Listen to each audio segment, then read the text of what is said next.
کہا جاتا ہے کہ دنیا یہ ایک ولیج بن گئی، ایک شہر بن گئی، جس کی وجہ سے دنیا کی مختلف تہذیبیں آپس میں گڑبڑ ہو رہی ہیں۔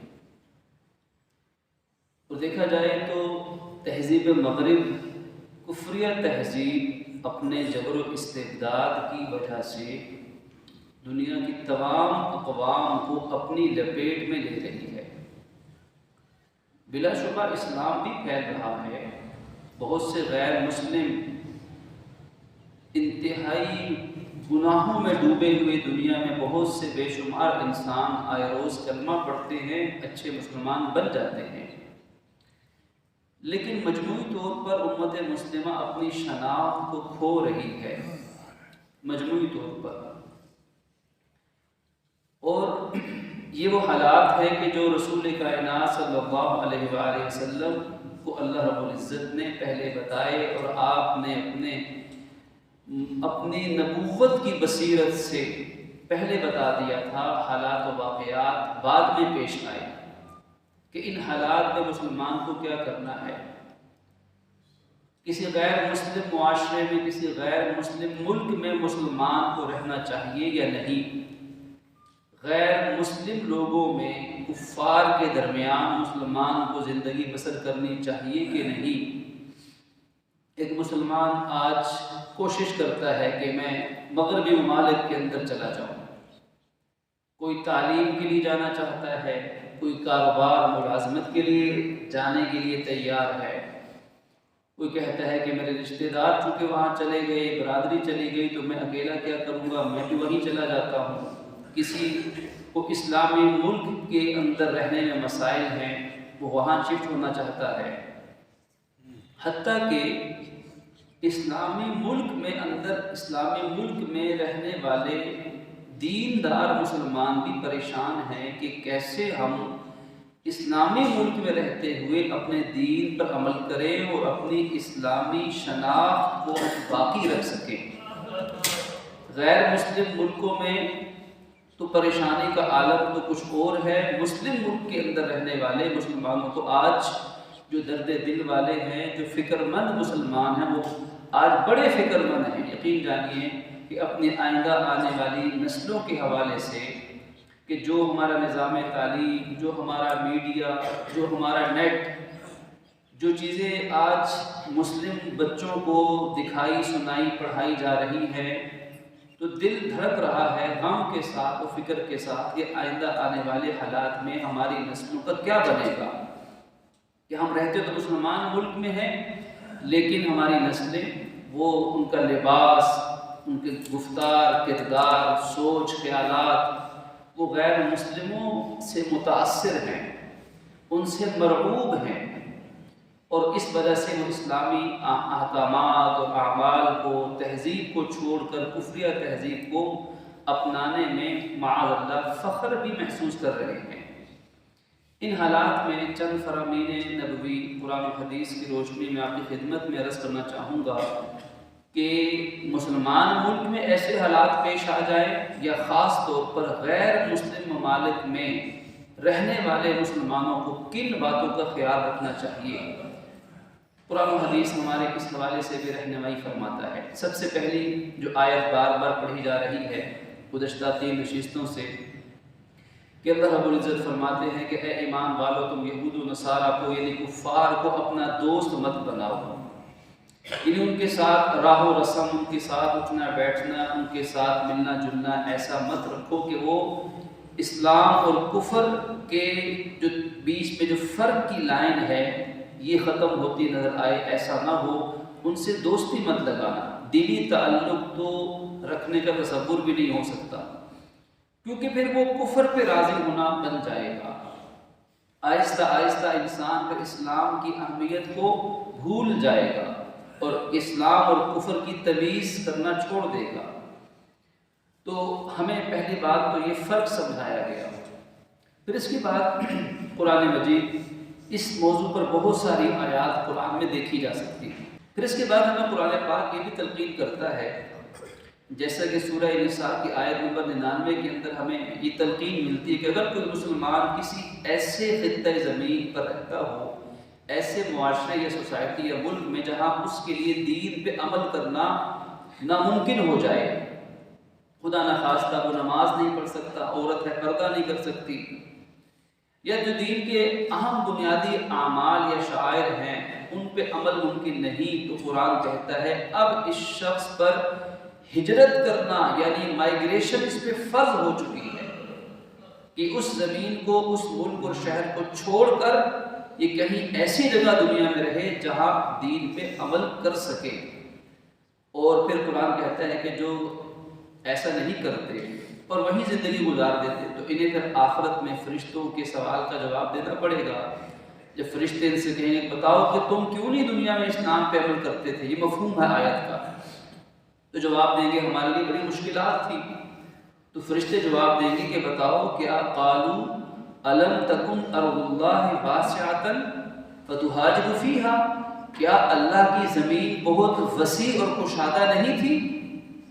تم جو ایک ہی ملک میں ایک ہی شہر میں دبک کے بیٹھے رہے اپنی دنیا کی خاطر، تو اللہ کی زمین کتنی بڑی زمین، کتنا وسیع اللہ کا یہ نظام تھا. فتہاجروا، تمہیں چاہیے تھا کہ تم اس جگہ کو چھوڑ کر کہیں اور نقل مکانی کر جاتے اور وہاں جا کر دین پہ عمل کرتے. ہاں سوائے ان مسلمانوں کے جو بیچارے ایک طرح سے قید ہیں، جیسے آج ہمارے فلسطینی بھائی نہ وہاں رہ سکتے ہیں نہ وہاں سے نقل مکانی کر سکتے ہیں. ان میں بچے ہیں، بوڑھے ہیں، بیمار ہیں، خواتین ہیں، راستے بند ہیں، ہجرت ناممکن ہے. تو قرآن کہتا ہے الا المستضعفین من الرجال والنساء والولدان، جو بوڑھے بچے عورتیں اگر یہ ہجرت نہیں کر سکتے تو کوئی حرج نہیں، وہ گنہگار نہیں ہوں گے. لا یستطیعون حیلۃ ولا یہتدون سبیلا، نہ وہاں کچھ بندوبست ان کا ہوتا ہے نہ وہاں سے نکل سکتے ہیں، کوئی ان کا ذریعہ کوئی نہیں ہے. تو یہ تو گنہگار نہیں ہوں گے، لیکن جو ہجرت کر سکتا ہوگا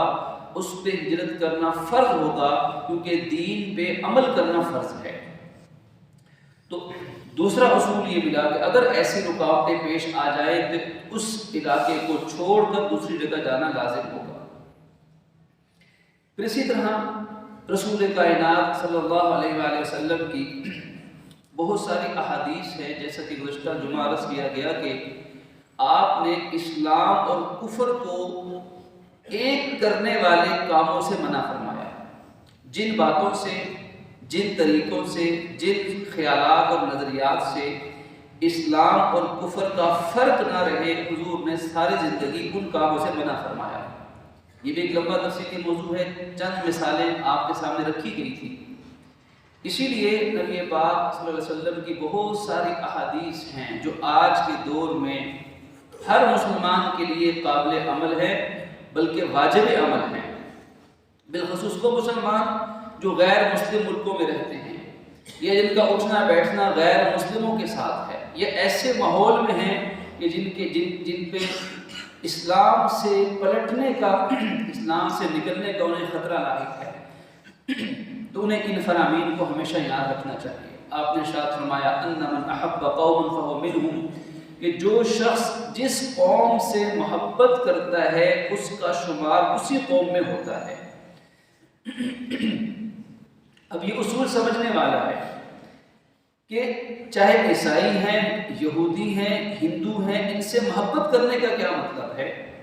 ان سے محبت کرنے کا مطلب ہے کہ ان کی عظمت دل میں خدا نخواستہ ہو کہ بڑے اچھے لوگ ہیں اور ان سے وہ محبت کرنے لگ جائے، دل ان کی طرف مائل ہونے لگ جائے اور اپنی تہذیب کو پسند نہ کرتا ہو، اسلام کو پسند نہ کرتا ہو، مسلم معاشرے میں رہنے کو ترجیح نہ دیتا ہو، غیر مسلموں کی طرف مائل ہو جائے. تو فرمایا فَهُوَ مِنْهُمْ، اگر ایسا کرے گا تو وہ اسی قوم میں شمار ہوگا، چاہے نام مسلمانوں والا کیوں نہ ہو. اسی لیے علماء نے لکھا ہے کہ صرف اس لیے غیر مسلم ملکوں میں رہنا کہ وہاں جا کر ان جیسا طرز زندگی اپنا لوں، اسلامی ملک کو چھوڑ کر ایسا کرنا حرام اور ناجائز ہے. صرف اس لیے کہ اسلامی ملک میں اسلامی احکامات ہیں، اسلامی تہذیب ہے، اسلامی عادات اپنانی پڑتی ہیں، تو اس سے بہتر ہے کسی غیر مسلم میں جا کے رہوں تاکہ ان جیسا عیش و عشرت، ان جیسا لائف سٹائل اپناؤں، اور اس کو اچھا سمجھ رہا ہے تو اس کا وہاں جا کر رہنا قرآن و حدیث کے مطابق حرام اور ناجائز ہے، کیونکہ یہ اپنے دین کو دنیا کی خاطر قربان کر رہا ہے، یہ اسی قوم میں شمار ہو جائے گا۔ اس کا اٹھنا بیٹھنا جب ان کے ساتھ اس نیت سے ہوگا، اس کی نسل بدل جائے گی۔ اور آج دنیا کے حالات اگر دیکھیں تو وہ مسلمان جو غیر مسلم ملکوں میں رہنے والے ہیں اور دین کا خیال نہیں رکھتے، اپنے اولادوں کی اچھی تعلیم و تربیت کی فکر نہیں کرتے، صرف پیسہ، دنیا، تعلیم، عیش و عشرت، لائف سٹائل، اسٹینڈرڈ زندگی کا بنانے کے لیے وہاں پہنچ جاتے ہیں، ان کی اپنی نسل کا ہی ایمان، عقیدہ اور عمل بدل جاتا ہے۔ ایک نسل نہیں بدلی کہ تو اس سے آنے والی دوسری نسل وہ تو یقیناً ان کے حالات و واقعات جب غیر مسلموں میں رہیں گے اور خیال نہیں کریں گے اپنے اعمال اسلامی احکامات کا، ایمان عقیدہ بدل جائے گا۔ اور ایسے مسلمان بھی ہیں، ایک نہیں ایسے لاتعداد واقعات چشمدید گواہ موجود ہیں، جنہوں نے ایسے لوگوں کو دیکھا کہ جنہوں نے جب کسی کو نماز پڑھتے ہوئے دیکھا تو رونے لگ گئے اور رو کر کہا کہ ہمارے باپ دادا جو مسلمان تھے وہ یہ کام کرتے تھے جو تم کر رہے ہو۔ یعنی ان کی آنے والی نسلوں کو نماز کا طریقہ تو کیا، نماز زندگی میں کبھی نہیں پڑھی، اور رو کر کہتے ہیں کہ ہمارے باپ دادا ایسے مسلمان تھے جیسے تم ہو، وہ بھی یہ کام کرتے تھے۔ ہیں کون مسلمان؟ ان کی نسلیں۔ تو یہ کون لوگ ہیں جنہوں نے اپنی صرف دنیا بنانے کے لیے ان کی چمک دمک دیکھ کر وہاں جا کر رہائش اختیار کی؟ تو اللہ کے نبی نے فرمایا فَهُوَ مِنْهُمْ، وہ انہی میں سے ہو جائے گا، اور ان کی نسلیں ہو گئی۔ دنیا میں ہے تو آخرت میں بھی ان کا ٹھکانہ ہونے کے ساتھ ہوگا۔ وَأَنَّ الْمَرْءَ مَعَ مَنْ أَحَبَّ، اور آخرت میں بھی جو جس کے ساتھ دنیا میں محبت کرتا ہوگا، اٹھنا بیٹھنا ہوگا، اسی کے ساتھ آخرت میں بھی اس کا شمار ہو جائے گا۔ اس لیے آپ نے فرمایا کہ من جامع المشرک وسکن معه فإنه مثله، کہ جو شخص کسی مشرک کے ساتھ رہائش اختیار کر لے اور اسی کے ساتھ وہ اکٹھے معاشرے میں رہن سہن شروع کر دے، فإنه مثله، تو یہ بھی اس مشرک جیسا ہی بن جائے گا۔ یہ بھی اس شخص کے لیے جو ان باتوں کا خیال نہ رکھے۔ حضرت جریر بن عبداللہ سے روایت ہے، فرماتے ہیں کہ اللہ کے نبی نے ارشاد فرمایا انا بریء من کل مسلم یقیم بین اظہر المشرکین، کہ میں فرماتے ہیں کہ میں ہر اس مسلمان سے بری ذمہ ہوں، یعنی اظہار لا تعلقی ہے کہ میں ہر اس مسلمان سے بری ذمہ ہوں جو غیر مسلموں کے درمیان میں رہنا شروع کر دے۔ قالوا یا رسول اللہ لما، صحابہ نے عرض کی اللہ کے رسول ایسا کیوں ہے؟ آپ نے فرمایا یہ اس قدر اہم ہے کہ لا تراء نارہما، انہیں اتنا دور رہنا چاہیے کہ وہ ایک دوسرے کی آگ کو نہ دیکھ سکیں، کہ اگر کھانے کے لیے آگ جلے، چولہا جلے تو دوسرے کو دکھائی نہ دے۔ اب یہ حضور کی تعلیمات، آپ کی نبوی تعلیمات کیوں ہیں؟ تاکہ مسلمان کا عقیدہ، عمل محفوظ رہے۔ جب مسلمان اپنے دین ایمان کو چھوڑ کر غیر مسلم معاشروں کے اندر بغیر کسی مجبوری کے جا کر رہے گا تو پھر اس کے ایمان میں، عمل میں، عقیدے میں، رہن سہن میں لازمی فرق آئے گا ہی آئے گا، اور تجربہ اس چیز کا گواہ ہے۔ دنیا کے حالات و واقعات ان احادیث کو ثابت کر رہے ہیں۔ ایک اور روایت ترمذی شریف کی، اس میں فرمایا کہ لا تصاحب المشرکین ولا تجامعهم فهو مثلهم، وفی روایت فلیس منا، آپ نے فرمایا کہ تم مشرکین اور کفار کے ساتھ رہن سہن مت رکھو، ان کے ساتھ رہائش مت رکھو، نہ ان کے ساتھ تم زندگی میں جمع ہو جاؤ، کیونکہ تم انہی میں سے ہو جاؤ گے۔ اور ایک دوسری روایت میں فرمایا کہ فلیس منا، ایسے مسلمان کا پھر ہم سے کوئی لینا دینا کوئی نہیں ہے، کوئی تعلق نہیں رہے گا۔ مسند امام احمد، حدیث کی بہت بڑی کتاب، امام احمد رحمہ اللہ کی تاریخ، اس میں روایت منقول ہے کہ آپ اللہ کے نبی فرماتے تھے کہ تم مجھ سے اس بات پہ بیعت کرو، یبایعوک، کہ تم مجھ سے اس بات پر بیعت کرو۔ حضور مسلمانوں سے یہ وعدہ لے رہے ہیں کہ تم مجھ سے یہ وعدہ کرو، تم میرے ساتھ یہ عہد و پیما کرو، اللہ تعبد اللہ، کہ تم صرف اللہ کی عبادت کرو گے، اللہ کے سوا کسی کی عبادت نہیں کرو گے، نماز ادا کرو گے، زکوٰۃ ادا کرو گے، یہ تین بڑے فرائض،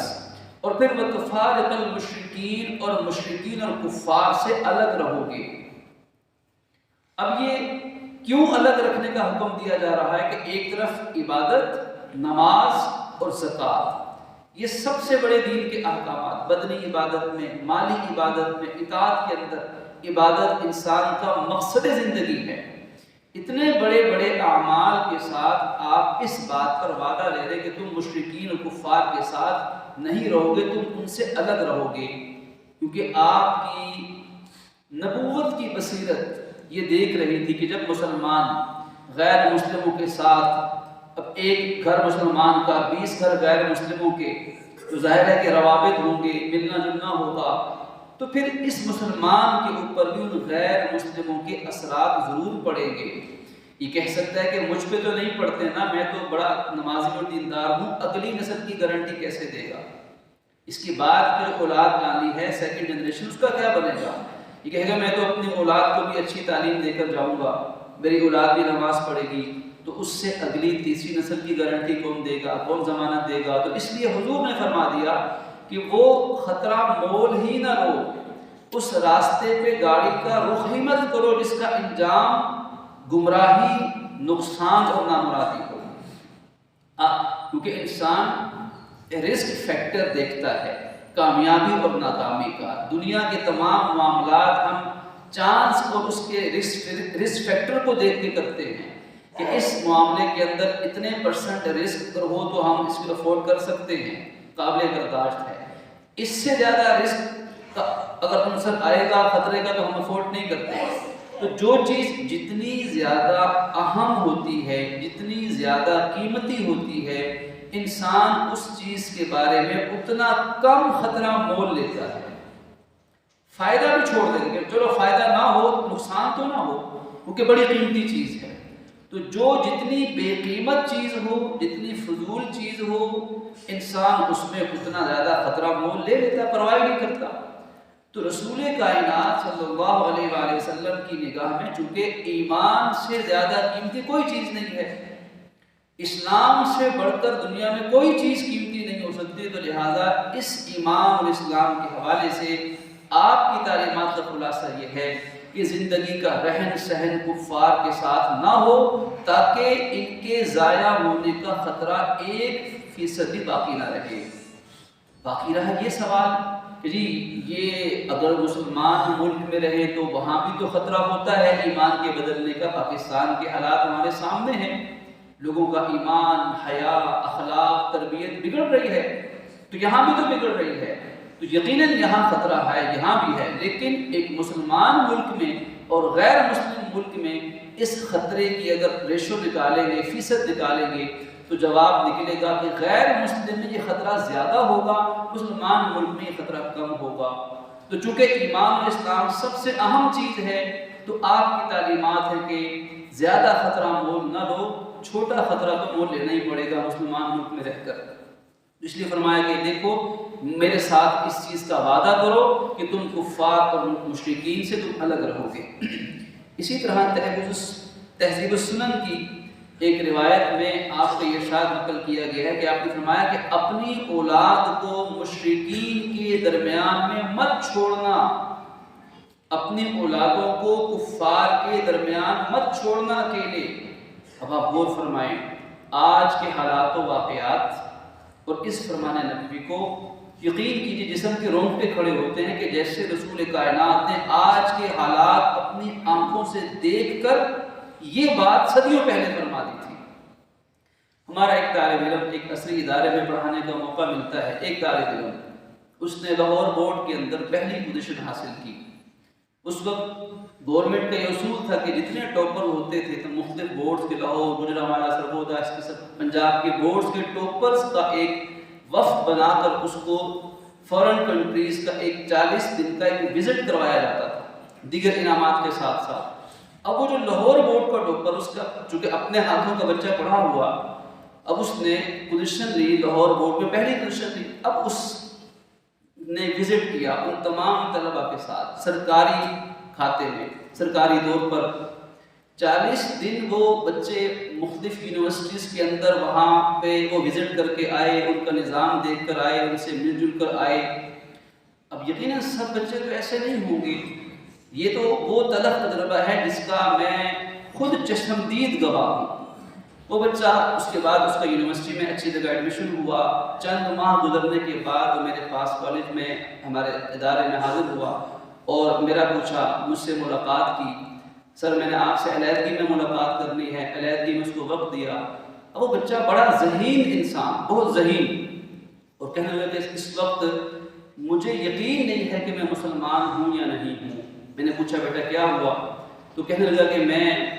میرے اندر تبدیلی آ گئی۔ ان کے کیا تبدیلی آئی؟ اس نے کہا کہ دیکھیں ہم نے اللہ تعالیٰ کو آنکھوں سے تو نہیں دیکھا نا، تو ہم کیسے یقین سے کہہ سکتے ہیں کہ اللہ کی ذات موجود ہے؟ دوسرا سوال، ہم نے حضور کو بھی تو آنکھوں سے نہیں دیکھا، ہم نے تو وحی اترتی ہوئی نہیں دیکھی، وہ تو صدیوں پہلی بات تھی اور اب تک ہم تک پہنچی ہے، تو ہم کیسے یقین سے کہہ سکتے ہیں کہ وہ رسول اللہ بھی تھے؟ تیسرا سوال، کیا کسی نے آج قرآن زمین پہ فرشتے کے طور سے ذریعے سے اترتے ہوئے دیکھا؟ یہ بھی تو ہم نے نہیں دیکھا۔ اس لیے اور پھر اس میں اتنے زمانے گزر گئے، اتنے زمانے گزرے کہ اب یہ کتاب ہو سکتا ہے اس میں کوئی تبدیلی ہو گئی ہو، اتنے علماء، اتنے زندگی کے انقلابات آتے جاتے رہے، اتنے صدیاں گزر گئی، تو ہو سکتا ہے یہ قرآن اصل شکل میں نہ ہو، معاذ اللہ اس میں بہت سے لوگوں نے تبدیلیاں کر دی ہو، یہ بھی ہو سکتا ہے۔ تو یہ وہ سارے الہادی نظریات تھے کہ اب پتہ چلا کہ اس بچے نے دین کے تمام جو بنیادی عقائد تھے، جو اعمال تھے، وہ سب اس کے دل میں پہلے تو شک پیدا ہوا اور شک اس کا یقین میں بدل گیا اور اس بچے نے دین کی تمام بنیادی چیزوں کا انکار کر دیا۔ معاذ اللہ، ایک بچہ، یہ امت کا ایک بچہ تھا، نامعلوم ایسے اگر ہم تعداد نکالیں، اگر ہم چاہے تجزیے کریں، اگر ہم یونیورسٹی پھریں، ایک بچے کا انٹرویو لیں، تو نامعلوم ہمارے اس نسل نو ذہین ترین بچے ہمارے، جنہوں نے پوری امت اور امت مسلمہ اور وطن عزیز کی باغ ڈور سنبھالنی ہے، ان کا مستقبل کو انہوں نے اسی کو لیڈ کرنا ہے، لیکن ان کے نظریات چند دنوں میں کیسے بدل گئے، کیوں بدل گئے؟ یہ وہ بات تھی جو رسول کائنات نے صدیوں پہلے بتائی تھی کہ اپنی اولادوں کو غیر مسلموں کے درمیان میں مت چھوڑنا۔ اسے سمجھانے کی بڑی کوشش کی، جو اللہ نے سمجھ عطا فرمائی، جو دل میں بات ڈالی، بڑی منت سماجت کر کے، بڑی محبت اور پیار سے اس کو کہا کہ دوبارہ بھی ملنا، لیکن وہ دن اور آج کا دن کئی سال گزر گئے، دوبارہ اس بچے کا تب کوئی اتا پتہ نہ چل سکا، اس لیے دوبارہ کوئی بات چیت نہ ہو سکی۔ اب واللہ عالم ہدایت کی دعا تو ہم کریں گے، لیکن ہمیں ایک بہت بڑا پیغام ملا، اللہ کے نبی کے اس فرمان کی سچائی سمجھ آ رہی ہے۔ اب یہ میرا اور آپ کا ہمارا فرض ہے کہ ہم اپنی اولادوں اور اپنی نسلوں کی ایمان اور ان کی اخلاق اور ان کی زندگی کی فکر کرنے والے بن جائیں۔ محض تعلیم، اب یہ بچہ خدا نہ خواستہ فرض کیجئے اس کے والد نے اسے بڑی تعلیم دلوائی ہو، دنیا کی ساری دولت اپنی اولاد پہ خرچ کر دی ہو، یہ بچہ اعلیٰ سے اعلیٰ یونیورسٹی میں پڑھتا چلا جائے گا، بڑے اچھی پوسٹ پہ چلا جائے گا، بڑا پیسہ کما لے گا، دنیا میں بڑا اچھا لائف سٹائل جو ایک نوجوان خواب میں دیکھتا ہے وہ اس کو مل جائے گا، لیکن آخر کار ہوگا کیا؟ نتیجہ کیا نکلے گا؟ جب اس کے ماں باپ مریں گے تو یہ بچہ اپنے ماں باپ کے جنازے تک میں شرکت نہیں کرے گا، یہ تو ان کے لیے کبھی زندگی میں ہاتھ اٹھا کے دعا نہیں کرے گا، یہ زیادہ سے زیادہ پیسے کمائے گا، گھر بنائے گا، گاڑیاں خریدے گا اور زندگی کی عیش و عشرت میں زندگی گزارے گا، لیکن آخرت بھی اپنی تباہ ہو گئی، ماں باپ کے لیے بھی ناکامی کا باعث بنے گا، کیونکہ ماں باپ اللہ کے ہاں جواب دہ ہیں، ماں باپ سے اولاد کے بارے میں پوچھا جائے گا روز قیامت۔ جسے اللہ نے اولاد دی ہوگی اس کا سوال صرف نماز روزے کا نہیں ہوگا، اس کا سوال اس کی اولاد کے بارے میں بھی ہوگا کہ بتاؤ تم نے اپنی اولاد کی تربیت کن بنیادوں پہ کی تھی۔ تو ہمیں اس جواب کے لیے تیار رہنا چاہیے، اور اس کی بڑی اہم اس حوالے سے یہ اہم چیز ہے کہ اولادوں کی ایمان اور حیا کی فکر کرنی چاہیے۔ اسی طرح فرمایا من کثر سواد قوم حشر حشر معهم، کہ جو شخص غیر مسلموں کی تعداد میں اضافے کا باعث بنے گا تو اس کا حشر بھی انہی کے ساتھ روز قیامت ہو جائے گا۔ اسی طرح ایک اور حدیث میں ارشاد فرمایا کہ من اقام مع المشرکین، کہ جس نے غیر مسلموں کے ساتھ مستقل رہائش اختیار کر لی، وہیں کی نیشنلٹی لے لی، اور پھر فرمایا فقط بریئت منہ الذمہ، ایسے شخص سے اللہ کا ذمہ اٹھ گیا ہے۔ اب اگر اس کا ایمان ضائع ہو گیا یا اس کی نسلوں کا، تو اللہ اس کے کسی عذر کو قبول نہیں کرے گا، کیونکہ اس نے خود وہ ذرائع، وہ حالات اپنے لیے بنائے تھے جس کی وجہ سے اس کا یا اس کی نسلوں کا ایمان داؤ پہ لگا تھا۔ لہذا اللہ کے ہاں یہ اللہ اس سے بری ذمہ ہے، اس کا ایمان اور اس کی غلطیاں قابل عذر شمار نہ ہوگی۔ اس لیے علماء کرام نے اور فقہا نے ہمیں طریقہ کار بتایا ہے کہ کن صورتوں میں غیر مسلم ملکوں یا معاشروں میں رہنے کی گنجائش ہے اور کن میں گنجائش نہیں ہے۔ جن میں گنجائش نہیں ہے ان میں یہ بنیادی صورت کہ صرف لائف سٹائل بہتر کرنے کے لیے، دنیا کی عیش و عشرت کے لیے، یا غیر مسلموں کو بہتر سمجھتے ہوئے معاذ اللہ ان معاشروں میں جا کر رہنا تو جائز بالکل نہیں، شرعی لحاظ سے یہ ناجائز ہے۔ اسی طرح اپنی برتری ظاہر کرنے کے لیے کہ میں فلاں ملک میں رہتا ہوں، میرے پاس فلاں ملک کا گرین کارڈ ہے، فلاں ملک کی نیشنلٹی ہے، یہ اپنی برتری اور دنیاوی وجاہت کے لیے بھی ان چیزوں کو میں انوالو ہونا یا ان علاقوں میں رہنا یہ بھی ناجائز ہے۔ البتہ اگر کوئی شخص کسی مسلمان ملک میں رہتا ہو اور مسلمان ملک میں رہتے ہوئے اس کو جان اور مال کا شدید خطرہ لاحق ہو جائے، فرض کیجیے اس کی جان و مال بالکل غیر محفوظ ہو جائے مسلمان ملک میں رہتے ہوئے، تو ایسی صورت میں اس کے لیے کسی غیر مسلم ملک میں رہنا جائز ہے جب تک یہ خطرہ رہے، لیکن اس کی شرائط ہیں۔ اسی طرح اگر کوئی شخص کسی مسلمان ملک میں رہتا ہے لیکن اپنے ملک میں رہتے ہوئے اس کو ذریعہ معاش نہ مل سکتا ہو،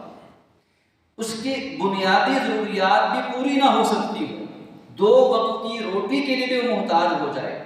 یعنی اتنے اس کے حالات مالی طور پہ خراب ہو گئے کہ وہ 2 وقت کی روٹی بھی نہیں کما سکتا، اگر یہ حالت ہے تو اس مجبوری کی وجہ سے وہ غیر مسلم ملک میں کمائی کے لیے، تجارت کے لیے، ملازمت کے لیے جائز ملازمت ہو تو وہاں رہنا جائز ہے، لیکن اس کی کچھ شرائط ہیں۔ اسی طرح اگر کوئی مسلمان علم حاصل کرنا چاہتا ہے، جدید تحقیقات، جدید علم حاصل کرنا چاہتا ہے اور اس کا انتظام کسی مسلمان ملک میں ناممکن ہے،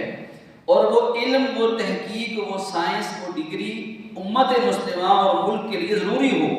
تو پھر اس مجبوری کی وجہ سے وہ تعلیم کی غرض سے بھی غیر مسلم ممالک میں جا کے تعلیم کے دورانیے میں رہ سکتا ہے، لیکن اس کی کچھ شرائط ہیں۔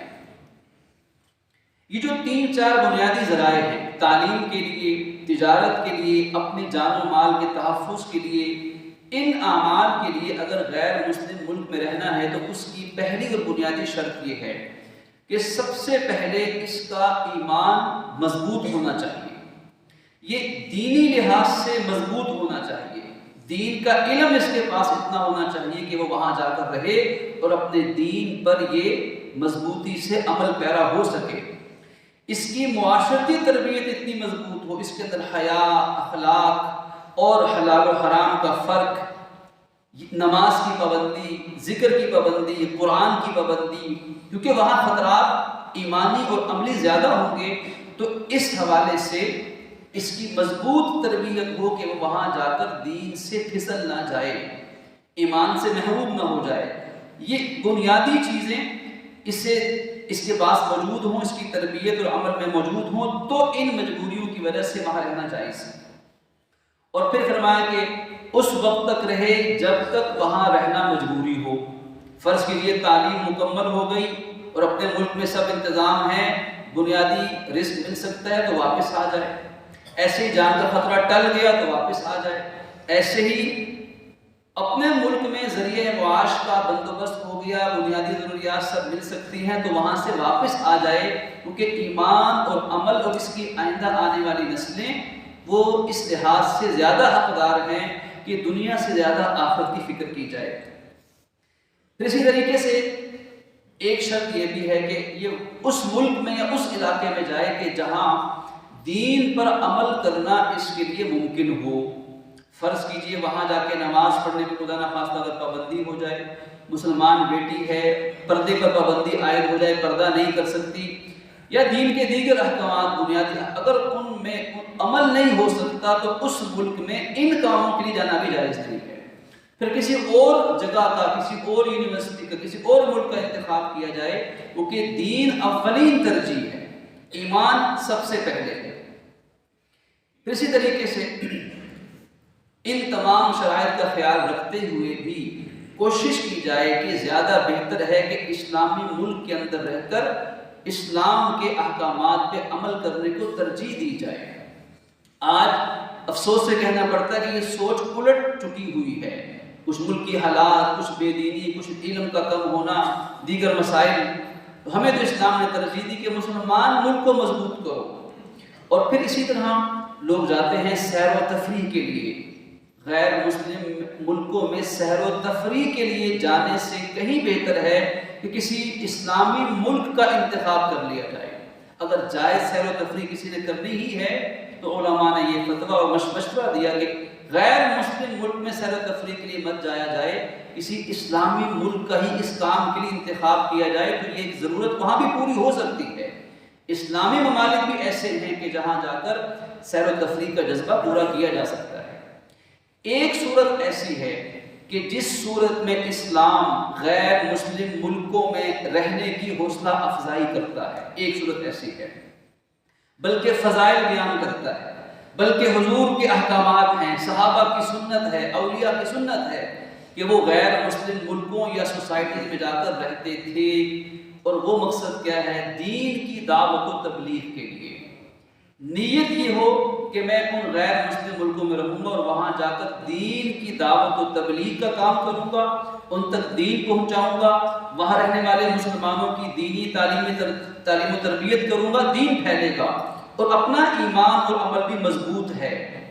یہ نہیں کہ وہاں جائے دین کی نیت سے لیکن اپنے ایمان اور عمل کو ضائع کر بیٹھے، تو پھر بھی جانا جائز نہیں ہوگا۔ اگر اپنا ایمان اور عمل مضبوط رہے، ثابت قدم رہے، اور وہاں جا کر دین کا کام کرنے کی نیت ہو، تو پھر نہ صرف یہ کہ جائز ہے بلکہ یہ افضل ہے، اور اس کا ثواب قرآن و حدیث کے اندر بیان کیا گیا۔ اور صحابہ کرام دیکھیے، 1.5 لاکھ کے لگ بھگ صحابہ کرام، لیکن مدینہ طیبہ میں تقریباً 10,000 کے لگ بھگ ان کی قبور آج بھی موجود ہیں۔ اس کے علاوہ بڑی تعداد کہاں گئی؟ پوری دنیا میں پھیل گئی۔ اللہ رب العزت سے دعا فرمائیے کہ پروردگار عالم ہمیں اسلام کے اوپر ہی جینے اور اسلام کے اوپر ہی مرنے کی توفیق دے، اور اپنی دنیا کی چند روزہ زندگی کے بجائے فکر آخرت کرتے ہوئے اپنی نسلوں کے ایمان و حیا کی فکر اور کوشش کی جائے۔ آخر دعوانا ان الحمد للہ۔